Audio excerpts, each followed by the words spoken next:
রাজধানীর মিরপুর ১০ নম্বর গোলচত্বরে শাহ আলী প্লাজার সামনে ঢাকা মহানগর উত্তর আওয়ামী লীগের পূর্ব নির্ধারিত সমাবেশ আন্দোলনকারীদের ধাওয়ায় পণ্ড হয়ে গেছে।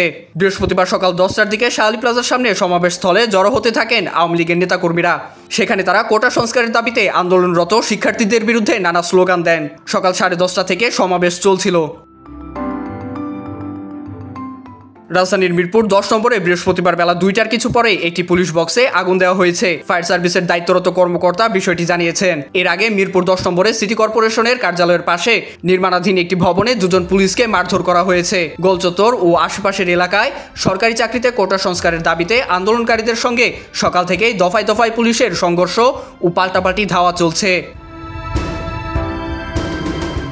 বেলা ১টার দিকে পুলিশ, ছাত্রলীগ ও যুবলীগ নেতাকর্মীরা গোলচত্বরে অবস্থান নেন।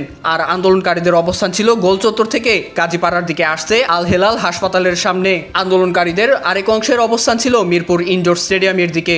বেলা ১টার দিকে প্রথম আলোর প্রতিবেদক ঘটনাস্থল থেকে বলেন, পুলিশ সাউন্ড গ্রেনেড ছুড়েছে। এর আগে কাঁদানে গ্যাস ছোড়া হয়েছে। দুপুর 12টার দিকে মিরপুর ১০ নম্বর গোলচত্বর এলাকায় আন্দোলনকারীরা ধাওয়া দিয়ে পুলিশকে মিরপুর থানার দিকে নিয়ে যায়। আবার পুলিশ ধাওয়া দিয়ে আন্দোলনকারীদের মিরপুর ১০ নম্বরের দিকে নিয়ে যায়। এর আগে ১০ নম্বর গোলচত্বরের পশ্চিম পাশে পুলিশকে লক্ষ্য করে আন্দোলনকারীদের ইট পাটকেল ছুড়তে দেখা যায়। জবাবে পুলিশও সাউন্ড গ্রেনেড ও কাঁদানে গ্যাস ছোড়ে। মিরপুর ও এর আশেপাশের এলাকায় সব ধরনের দোকানপাট বন্ধ রয়েছে।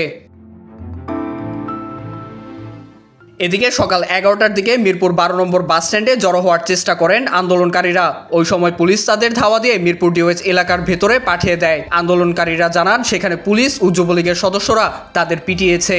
তবে পুলিশ বলছে, মিরপুর ডিওএইচ এলাকায় কাউকে ধাওয়া করেনি পুলিশ। এর আগে সকাল 10টার দিকে মিরপুর টোলারবাগের ডেল্টা মেডিকেল কলেজ ও হাসপাতাল এলাকার সড়কে জড়ো হওয়ার চেষ্টা করেন আন্দোলনকারীরা। পুলিশ ধাওয়া দিয়ে তাদের হটিয়ে দেয়। এছাড়া ঢাকার ক্যান্টনমেন্ট এলাকা সংলগ্ন বিভিন্ন শিক্ষা প্রতিষ্ঠানের অন্তত কয়েক হাজার শিক্ষার্থী ইসিবি চত্বর অবরোধ করে রেখেছে। এ সময় তাদের কোটা সংস্কারের পক্ষে স্লোগান দিতে দেখা গেছে। ওই সময় শিক্ষার্থীরা কয়েকটি যানবাহন ভাঙচুর ও অগ্নিসংযোগ করে। IVTV USA, new York.